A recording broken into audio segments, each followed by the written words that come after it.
Hey, this is Johnny Jet, and this is my 39 travel questions. And today we have Kinga Philipps, who is a Polish-American actress and award-winning journalist.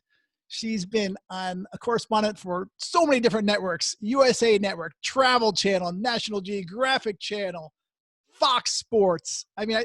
Food Network. I was just reading your bio on your website, and man, you've been not only everywhere, but you've done everything. So this is going to be a fun interview. So welcome to my show. Thank you. And if you guys are new to this, either YouTube or my podcast, please subscribe. And Kinga, by the way, where can people find you? KingaPhilipps.com, Instagram, everything is just under my name, Kinga Philipps. All right, great. It's So findable. where'd you grow up? I went from Warsaw, Poland to Bartlesville, Oklahoma, very random progression westward. And then Los Angeles, California has been my home for the last 20 years. And how old were you when you moved to Oklahoma? 5 years old. So Polish was actually my first language. I had to learn English, and my first word was flower. Flower. I remember. I do not hear a Polish accent at all, by the way. I probably have more of a Midwestern twang than anything else, because when you're that young, you lose. It's amazing how quickly you can pick up a language and lose an accent. How about when you've been drinking? Does the Polish come out? I think maybe like a Scottish accent comes out when I drink. I really don't know where that came from, but that's my go-to. And why did you move to Oklahoma? My father was part of the solidarity movement with Lech Wałęsa, and he's also a geologist. And he came for work, and then through his contacts, we were actually brought out of Poland with a letter by a senator from Oklahoma, because they weren't allowing entire families to leave at that time. We were offered political asylum, did not accept it because we were afraid that the then communist government in Poland would come after our family. And my parents became citizens of the US, and I was so young, I became a citizen automatically through them. But that's how we got here. Wow. And how was coming to America? Were people friendly? Coming to Were the neighbors?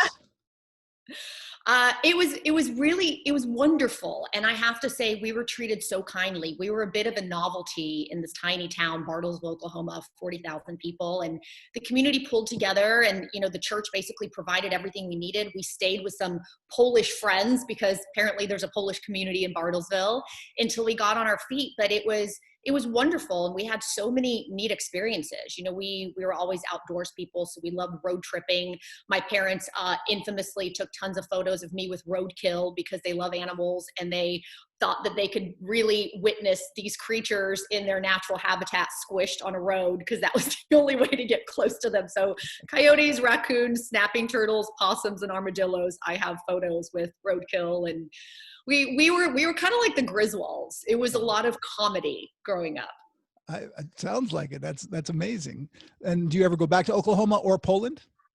I have not been back to Poland in a really long time, which is almost embarrassing, because I probably lapped the world 20 times since we left. I think the last time I was there was honestly like 1995. So I have to go back, because my boyfriend now is also Polish, and he doesn't speak it, but his family, I think he's second generation. So I have to take him back there. And some of my dearest friends are Polish. So we need to do like a group family trip to Poland. And where'd you meet him? I met him here in LA. Oh. You know what? You can find anything or anyone in LA. Truly. Found the Polish guy in LA. Perfect. So did you go to college? I did. I went to Oklahoma State University, Auburn University. I hopped over, did the National Student Exchange Program to Cal State Northridge, went back and finished at Oklahoma State University. I had 7 majors and ultimately decided on journalism, because I wanted to be Quantum Leap, which was my favorite TV show. And I was like, I don't want to do one thing for the rest of my life. And I decided the best way to do that would to become a journalist and tell other people's stories, and then get to participate in whatever their passion or their life is. And it's worked out well. And I was reading on your website, you went to 13 countries in 2 months doing a story, or doing multiple stories. Was that for the Travel Channel? That one was probably for the Travel Channel. So most of the shows that I do have a travel element to them, a historical element, cultural, adventure travel. So I think the last show, Lost in the Wild, I think that's the country count, was 13. If not, that was Legend Quest. But most of the shows we'll do 1 episode per country. And some of them, I think on Legend Quest, we did like 3 countries per episode. Wow. Really expensive show. Didn't get a second season. And how many countries do you think you've been to? I have never counted. I'm going to guess it's somewhere in the upper 50s. Okay. You know what? I'm going to come out with a post soon where you can easily count how many countries you've been to, and I'll Ooh, be interested. do that. And actually, I'm going to make a blog post out of this podcast and YouTube, so people can see your answers here, and you can always update it. Ooh, that's good. I have one of those maps where you put the pins, but then I ran out of pins. So I had to kind of like punch in like thumbtacks and stuff. So I should probably go count on the map. I do too. And it's not this map. I have a map in the other room that's much smaller, but it's full of pins. How many continents? What does your country count, by the way? I've been to, like, you know what? Probably around, depends which list you're going on, but 70 or 80 by the UN. Nice. What's your favorite? You got a favorite? You know what? It all I know. depends. But I'm interviewing you, by the way. But you know what I do for a living, so I got to turn it around for a second there. What's your favorite country? Yeah, obviously it's America, but we'll see how that goes. Yeah. My wife's Canadian. Oh, really? Yeah. Well, that is a fabulous country. Beautiful. It is. So kindest people. At times I wish I was there, like right now. There's very little COVID. And by the way, how are you doing with COVID and quarantining? We're doing quite well. We have obviously stayed within the restrictions and the rules, trying to be as responsible as possible, but we have also gotten out to do some dispersed camping, which is probably the best social distancing you could do. And we've gone out on the boat. We do a lot of free diving and spearfishing in Catalina, which is probably the best social distancing that you could do because, for the length of time that you're out there, you don't encounter a single other person. You're just out there with the fishes and the kelp and the pelicans and the seagulls. So that's been really nice. That's been my saving grace. And we just last night got back from a beautiful road trip up the Eastern Sierra to Tahoe, nice. Then dropping down the other side through Santa Cruz and Big Basin State Park, and then to Big Sur, dispersed camping up over the hills there. And it's just, this state is so spectacular. This is the best state, without a doubt. And have you gotten COVID? I have not gotten COVID. I know several people who have. Yep. Angela's son, who I just had on not too long ago, is one of your friends, and she definitely had it. We talked about it. She had it in Australia. But have you been on a plane since March or February? No, I've been very cautious because my father is in the very high risk category. He is actually battling cancer at the moment. So, and I go up and thank you, but he's fighting it. But I go up and take care of them quite a bit. And so I have to be particularly cautious, and I wear the N95 masks. And as much as it breaks my heart, because last year I spent 7 months on the road and just had the most wonderful year ever of travel between the two shows that I did. I have not been on a plane since this started, which I think I landed March 4th. And that's the last time I was on a plane. I haven't been on a plane since end of February, and my dad's in the high category. He's 91, but he's in Florida. I would go see him every 3 weeks, but I haven't been. Can't right now. I know. It's tough time. It's a tough situation. So, but would you get on a plane if it wasn't for your father? Would you get on a plane tomorrow? Are you comfortable? It really, I think, would depend on my reason for going. I mean, there's a part of me that says, wow, I'm fairly young and pretty healthy. I could do well with this. But the thing is, and I'm really fortunate because by the line of work that I do and the people that I've met, I have a lot of really intelligent people in my life. And some of them are infectious disease experts and scientists who really excel in this space. And I have them in my back pocket to ask them questions. And one of the things that they've been really clear about with COVID is we just don't know. And that's what's so scary. And one of the things that I think has been openly addressed in the media is the fact that we don't actually know how it affects each individual person. We have, my boyfriend was showing me a photo of his buddy who's in his mid 40s. He's a stunt coordinator and they're all stunt guys. So imagine fit, active, all the things. He's on oxygen in a hospital in the ICU right now. We had another friend in the ICU and she was maybe 40 years old. One of my dearest friends, his wife lost her 32-year-old brother to COVID. So I think the fascinating and terrifying thing about it just gave me chills actually, is that we don't know how this virus affects each individual person and what triggers in our body, our physiology, and our immune system can make it really, really bad, Or like Angela's son, who is young and fit and healthy, went surfing for 4 hours and thought she was sore because of that. And that was the only symptom she had. So it's, to me, it's a bit of Russian roulette, and I'm not a fan of Russian roulette. And I want to keep my lungs healthy. I'm a free diver, and I love having a lung capacity. So I don't really want to take that chance. I'm with you 100%. And, I used to have asthma. I was cured by a Chinese doctor in Malaysia. Whoa. Long time ago, but another whole story. And One I'd like to hear. Great. My uncle died of COVID. I've had multiple friends on ventilators. I'm just not messing around. I got 2 little kids at home. And it's also our responsibility too. We wear masks everywhere we go when we're in public. I wouldn't dream of being the person screaming in Trader Joe's without a mask. I think it's ridiculous.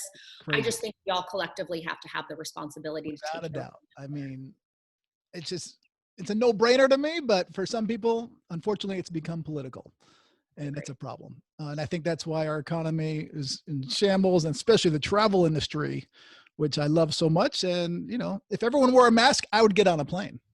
Yeah. I'd feel more comfortable getting on a plane. But anyway, I'm digressing. So did I ask you how many continents you've been to? I don't think I asked you that. Oh my gosh, no, you didn't. But let's see. I have been Antarctica. I have not been to Antarctica. Africa. Yes. Africa. Asia. Yes. You've been to South America. Yes. Australia. Yes. So you've been to 6 out of 7. Yeah. I think Antarctica is the only one I've not been to, and I really want to go. So I had a list for 2020. Every year I set my travel goals, and my 2020 was I wanted to free dive underneath an iceberg, next to an iceberg, next to, whichever was available. And I wanted to swim with orcas and sperm whales. So I'm really hoping this COVID thing clears up fast so I can get that done. Good luck. What's your favorite American city? Oh, favorite American city. My goodness. I would say I'm a sucker for Savannah, Georgia. I love Savannah. I love the South. I love Tybee Beach. I love the food in Savannah. I love the Spanish moss dripping down. It's one of my favorite. As a West Coast girl, I have a real soft spot in my heart for the East Coast. By the way, how old were you when you moved to California? Actually, it was after college, huh? 22 or 23, I think. Oh, you went to Cal State Fullerton. Cal State Northridge. I spent a year there. I missed the deadline for the National Student Exchange Program, probably because I kept changing majors and kept changing schools, but there was a National Student Exchange Program that I didn't even know about. And then I ended up putting my sister on that same program, and she went and did a year in Hilo, Hawaii, which is amazing. And she was coming out of, I think, Boise State at the time. So the National Student Exchange Program is really cool because it allows you to transfer your credits and hop around. And, to me, part of the education of college is having the experience of meeting people and seeing different places. So that's a really cool thing that our system offers. For sure. Is your sister in the travel biz or journalism? She's not. My sister is a therapist. My mom would always say she has a cat and a dog. I'm the dog that wants to run around everywhere and see everything and do things. And my sister's kind of the cat that wants to read books and relax. But she's amazing in her field. And she just moved to Houston, Texas, where now is being inundated in addition to a high rate of COVID, but also the dust from the Sahara, which is kind of a 2020 anomaly, I guess. Wow. I did not know that about Houston with the Sahara Desert. I've been in Puerto Rico before when it's happened, but I didn't. Yeah. Wow. It's incredible. I guess it comes every couple of years. The dust just moves over and lands on Houston. How about your favorite international city? Oh, favorite international city. Gosh, that's a tough one. I'm such a beach girl, and I am such a ocean girl. And favorite beach then? There's some great places in Belize. There are some amazing places in Fiji that Angela's son and I actually went to, the Yasawa Islands. We had a wonderful time there. One of the places that we love so much that Mark and I go to multiple times a year is La Paz, Mexico.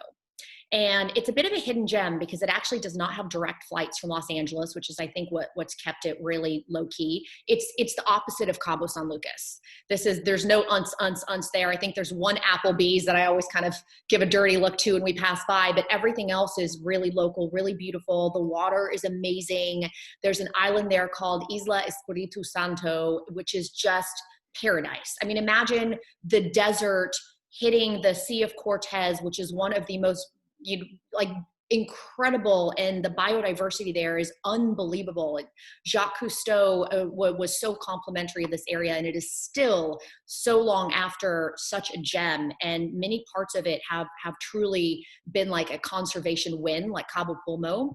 So it's an extraordinary place, I have to say, for people who love the ocean, who love the desert, who love adventuring. It's great. Sounds good. I think I've been there a long time ago, but Oh yeah, I can't remember. well, the good thing is it probably hasn't changed that much, and you really can't say that about very many places these days. That's nice. How about favorite island? Favorite island?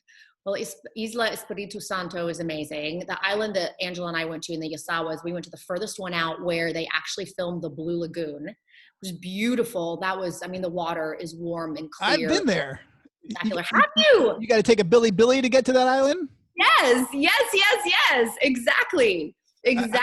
I've been there a long time ago. It's incredible. Incredible. And I bet that place also has not changed that much. There's also an island that my sister, one of my best girlfriends, and I went to off of Cambodia. There's the island called Karong, which is, party town, full moon parties and everyone boozing it up on the beach. And we went, no. And then there's Karong Sanalem.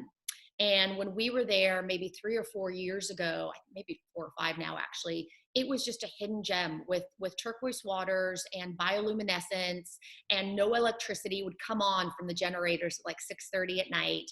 And it was, the opposite of Karong, where no one was partying. It was just beautiful and remote. And we hiked through the jungle and the water was so clear and warm.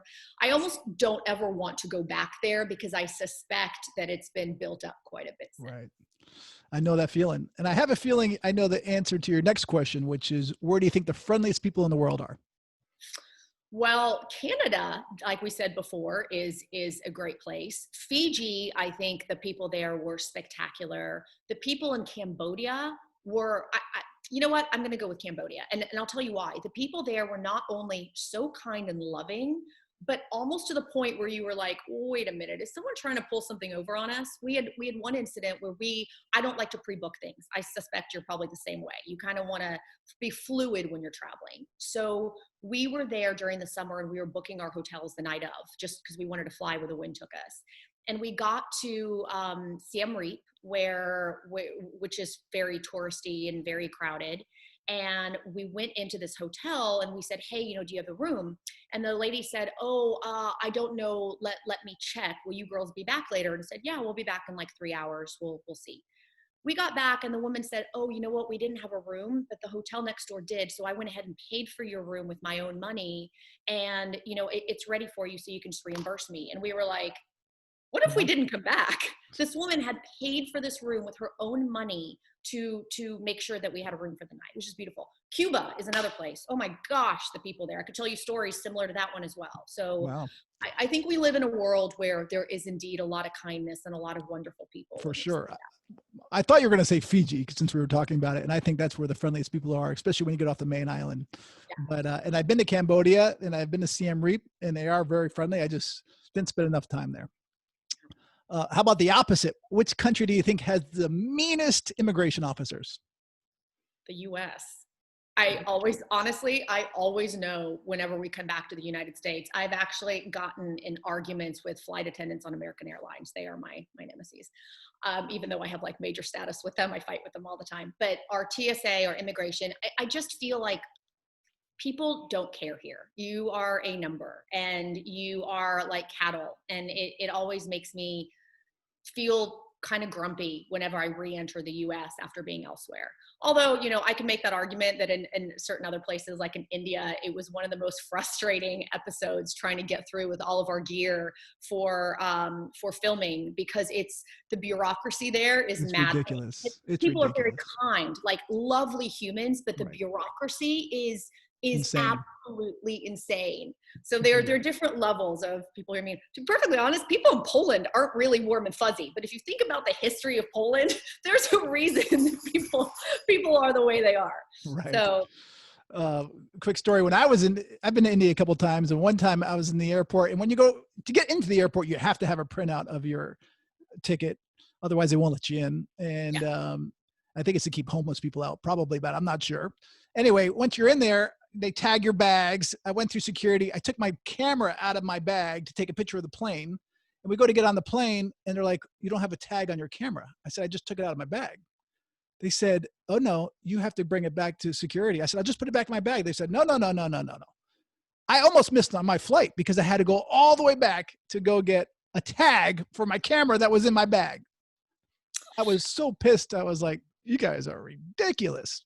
It's ridiculous. We had almost the same experience, except imagine that with a crew of about 10 people and gear to film a TV show.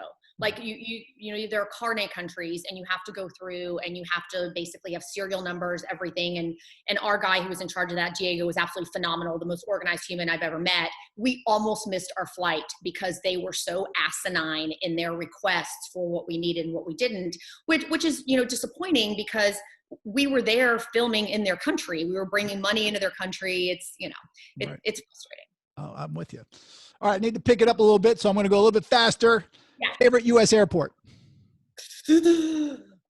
Burbank. They have great salads. Burbank. Okay. You know, I've never flown in or out of Burbank. That's why most people don't. Favorite international airport?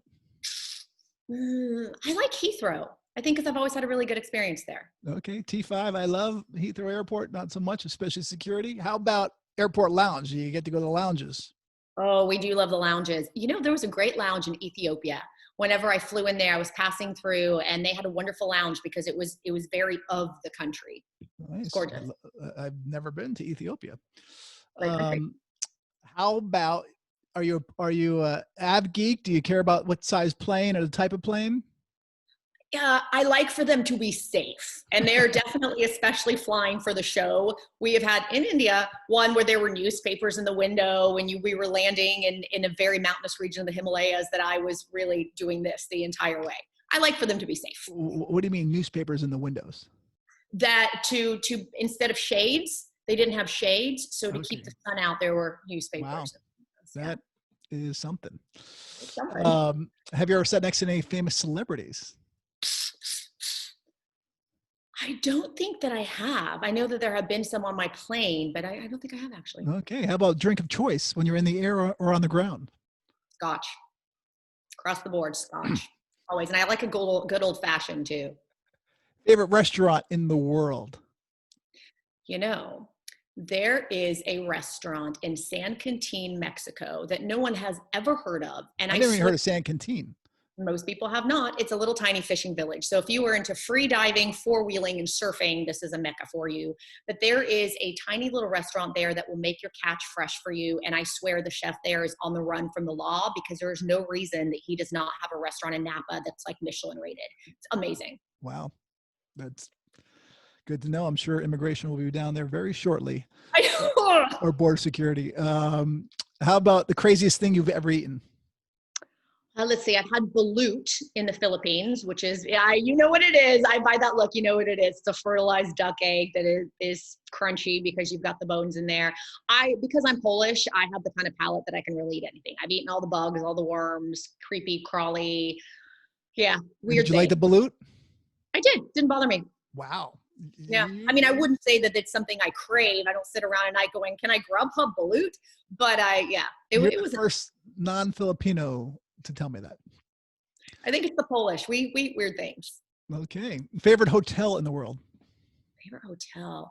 You know, I loved the Princeville in Kauai before it became a St. Regis property. As a matter of fact, the first project as a TV host that I ever did was a show called E-Travelers, and randomly it was a pilot for Travel Channel, which didn't get picked up, but I got to go to Kauai. We had an amazing time and we stayed at the Princeville, and it was just the most beautiful property on Hanalei Bay. Yeah, it's beautiful. And did you get one with a kitchenette and everything in there? I don't think I had the kitchenette. Okay, because they do have actually might be the Westin next door. We stayed there once. Yeah, the Westin is beautiful too. You get some good deals there sometimes. Sometimes they offer like 5 nights for like $500. Oh, that's amazing. You just gotta look for them. Kind of afraid of a night. Which credit card do you use when you travel? I have the Capital One Venture card. I like that one a lot. That's a good travel card. You should be their spokesperson. It really should be. They also give you, one of the things I really love about that card is when you travel internationally, and a lot of cards do this, you just have to look, they cover your car insurance. So when you rent cars, you don't have to get hit. You don't have to get walloped with that insurance that they make you And buy. have you wrecked a car? Mine, yes. A rental car, no, but I have had one broken into in Costa Rica, and my credit card covered it. That's good. How Mm-hmm. about best place for travel adventure? Best place for travel adventure. Wow. Belize, I thought was amazing. The scuba diving there, the spear fishing. You can go into the caves, ATM cave there in the jungle in San Ignacio was pretty incredible. You can do everything from river rafting to cloud forests. I loved Belize. Yeah, Big fan. I think I did river rafting through a cave in Belize. I actually know exactly which one that is. That was Yeah. pretty cool.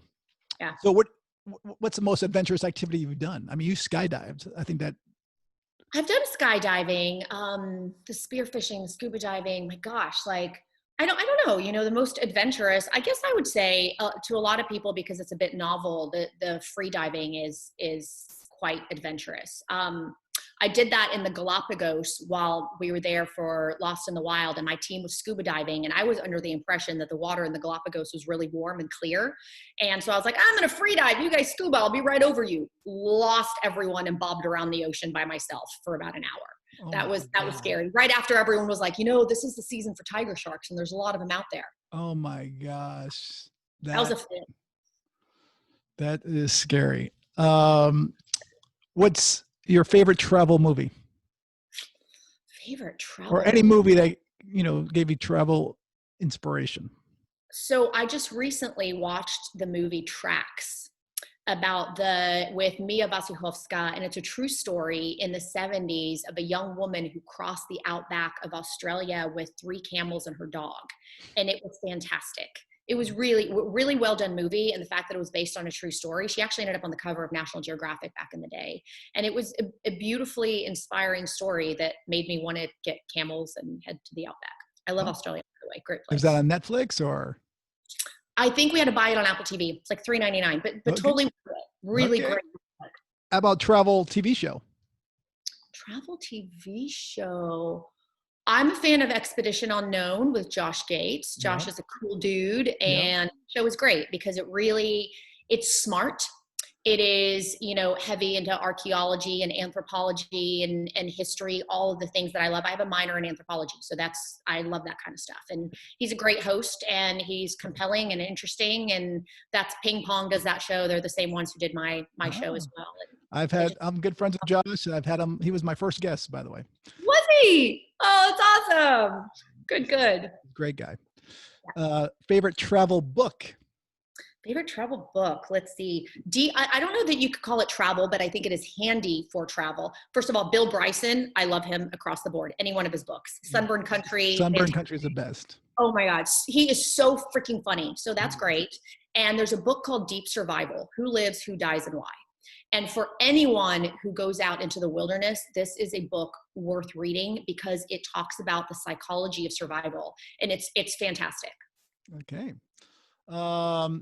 Any favorite travel bloggers or newsletters that you sign up to or follow on Twitter or Instagram? Who do you like to follow? My buddy Justin Walter, Around the World with Justin, ATW Justin is his handle, and he is such a gem of a human being. He actually worked with me on Lost in the Wild. He was fantastic. I've known him for 10 years. The man travels the world, he is such a content creator. Like I am not a fan of influencers. I am not a fan of that space at all. Just got back from some hot springs where you couldn't get into the hot spring because there were butt photo shoots being taken. But in that space of kind of influencer-esque, he's the real deal. He's someone who travels the world, writes about it, creates amazing content, introduces people to beautiful places, has a unique lens and a great perspective. And I just adore his take on things. I might have to have you ask him to come on my show. Absolutely. He sounds like a great guy. He's awesome. All right. Just a few more questions. Worst travel moment? Was that when you were Galapagos? Well, no, but I will give you a funny story about the Galapagos. The Galapagos is, by the way, one of my favorite places. It's a mecca for wildlife. Like animals will cuddle up to you. Like, you have to keep 6 feet away from them. They do not have to keep 6 feet away from you.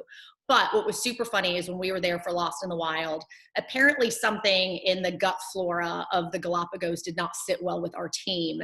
So everyone went down so hard that in hindsight, it was like epic comedy. But while we were there, everyone was suffering. So that was a pretty funny travel moment. How long did that last? 24 hours? No, that lasted for a couple days. I mean, we had our poor camera guys, and they were such troopers, were filming, and all of a sudden would set down the camera and go, I'll be right back. Got to run into the jungle. Oh my And then gosh. come back, pick up the camera, and keep filming.